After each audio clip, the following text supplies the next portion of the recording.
At a Senate Foreign Relations Committee confirmation hearing for Brent Bozell, nominated to be U.S. Ambassador to South Africa, senators pressed him on a wide range of issues, from his views on Afrikaners as refugees to South Africa's mineral production. Watch the top moments from the hearing right here. President Trump made the legally and morally absurd claim that the government of South Africa was engaged in genocide against Afrikaners there. And if confirmed, you, of course, would be our ambassador to South Africa. So I have a pretty straightforward question. Do you agree that that claim was absurd? Thank you, Senator, for that question. My answer to you is this.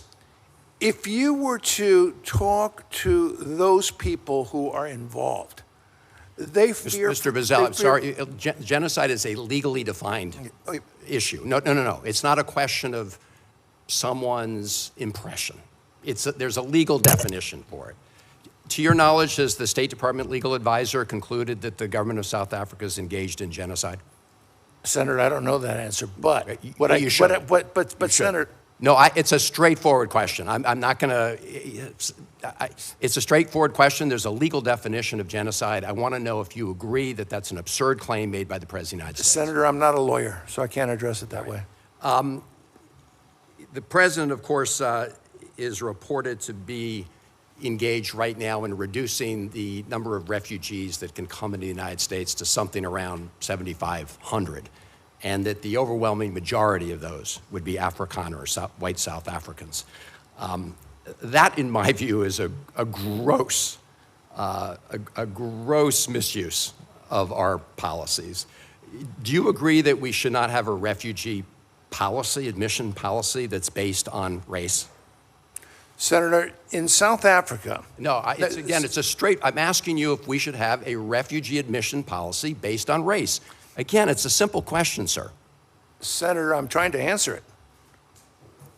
Yes or no? Should we have one based on race? In South Africa, you have thousands of attacks that have taken place against white farmers. They fear for their lives. What the president is saying is that they can come to the United States as refugees if they fear for their lives. Right. So that's not an answer to my question. There is a legal criteria for people being admitted to the United States. My question was that based on reports, very credible reports, the Trump administration is talking about making it a cap worldwide of refugees and making almost all of them Afrikaners, white South Africans. I know you don't want to answer the question. That sounds like a race-based refugee Senator, I policy. can't answer. I'm sorry, I can't answer the question. I'm not privy to that. I don't know the answer. Do you agree? I don't know the answer about this. camps. This is a question. It's apart from South Africa. Do you believe we should have a race-based refugee admissions policy? Yes or no? I believe that in South Africa— No, that wasn't my question. Afrikaners You're going to be a are representative of the United States overseas if you're confirmed. But my focus, let me go Senator— on. The whole issue of South Africa is not new to you. And back in the 1980s, I happened to be a staff member on this committee when this committee passed the comprehensive anti-apartheid legislation, sanctions against South Africa. As I look at your comments from that period, you were not supportive of that effort. Is that a fair characterization of your statement? I'm being very broad. I'm not aware of what you did, Senator, but I can tell you what our position was as conservatives back in the 1980s. ANC and Nelson Mandela at that time were aligned with the Soviet Union, which was the biggest threat to peace in the world and the mortal enemy of the United States. As such, we were in opposition. Okay. I think, Senator, at the same time, it's an extraordinary evolution that 10 years later, approximately, when the wall came down and that association ended, so too did the relationship that the conservative movement had with Nelson Mandela. If I'm asked today, who do I think is the most revered person in South Africa? Who do I have the most respect for? It would be Nelson Mandela. Okay, because you've criticized others for what you call sort of the glorification of Nelson Mandela, as you know. So it's interesting to hear that statement today. Well, the U.S., of course, has an interest in maintaining clear supply chains and in competing more effectively in the processing domain, while South Africa, mineral wealth can drive economic development within the country. So I think we both have a lot to gain by a strategic partnership when it comes to those matters. What role do you see minerals, particularly when it comes to processing of minerals, playing in the near to intermediate term future in terms of the U.S.-South Africa relationship? Thank you, Senator, for that question, because it's very important. South Africa has some of the greatest reserves of some of the most important minerals in the world. It has 89% of the reserves of platinum groups. It has 70% of the reserves of magnesium, 44% of the reserves of chromium, and all manner of other things. What has been happening is that China has been using unfair business practices to make deals with the South Africans to take their raw minerals, send them to China, refine them, and increase their value dramatically, and increase the control that China has on these critical reserves that the United States needs. What we propose to do is to allow South Africa to process and to enrich their own minerals. The way that has to happen is through a partnership with the United States. There is right now, as an example, there's a company from Indiana called ReElement Technologies. It's working with a South African company, Navarra, I believe it's called, with a $100 million investment in a plant that will do just that. Now, what happens at the end of the day? At the end of the day, both sides are winners, because we get a great investment and great investments, and then the South Africans get to have the refined minerals that they can sell at a much higher price. There are challenges, however, in this, and they have to be addressed.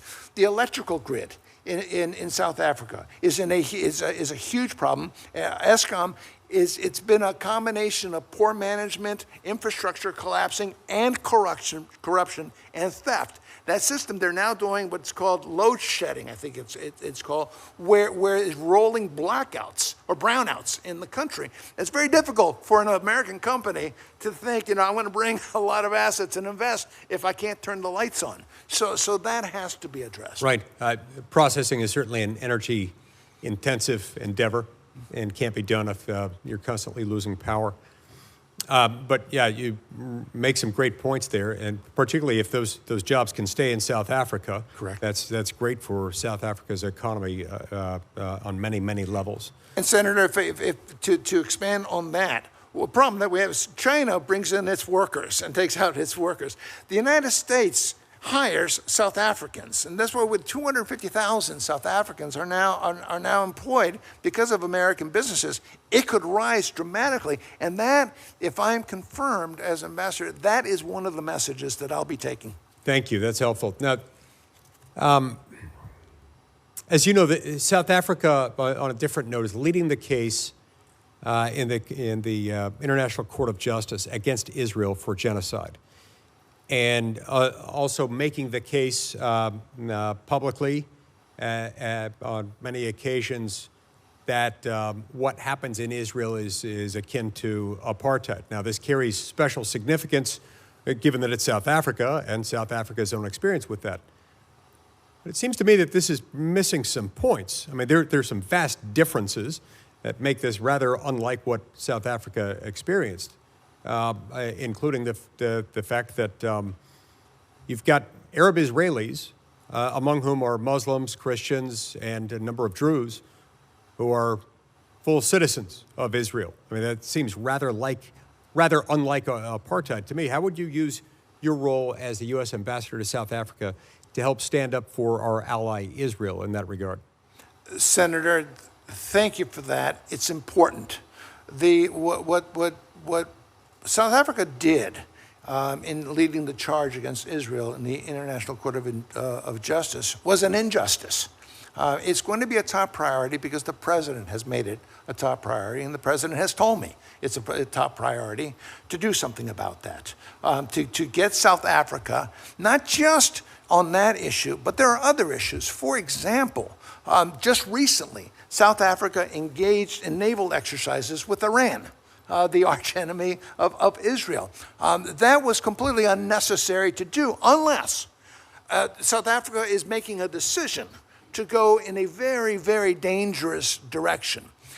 If confirmed, I will be taking the president's message to them that we find it intolerable that they would work against American national interests.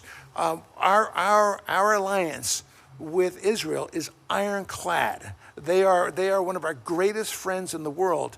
The president's going to stand by Israel, and that means we have to address this with South Africa. I don't want to litigate the specific question of the persecution of the Afrikaner people. That's a policy that the administration has announced that I understand you will support. But Senator Van Hollen asked you a really simple question, like a layup question, and it is concerning to me that you couldn't give an easy, straight answer. He asked you, should we have a race-based refugee admissions policy as a nation? In other words, do you support having a refugee admissions policy that admits white refugees only? So let me ask you that question again. I don't want to get into the specifics of the Afrikaner issue. Do you support having a refugee admissions policy in this country that only admits white refugees? Senator, I don't make that policy. Well, but it's really important. But I think this is if I were to ask this question of virtually any nominee to be an ambassador prior to this panel, that would be an easy layup answer. No, of course we don't support having a refugee policy where we only admit white people. So why can't you give me your personal view on that? Because, Senator, I am here to serve America and to do what the president is asking me to do. I'll be following the executive order of February. Would you support reinstituting laws in this country to only allow white people to vote? Senator, I'm going to serve as ambassador to South Africa, and I'm going to focus on that. You will not share your personal views on whether it is right or wrong to reinstitute discriminatory policies in this country to prevent black people from voting? Senator, my personal views are irrelevant. I am serving here to do what the president is asking me to do in South Africa. Well, that's just simply not true. The whole reason that you're appearing before this committee is because your personal views, your history is absolutely relevant to your fitness to serve. We wouldn't have this process if your personal views were not relevant. That is pretty stunning that you will not share your views not only on whether we should have a refugee admissions process that is race-based, but you won't share your personal views on whether we should reimpose discriminatory treatment against black Americans. That is absolutely relevant to your qualifications to serve, and your refusal to answer it, I hope, is something that every member of this committee will think about. For more congressional news, stay tuned to Congress Clips, and thanks for watching.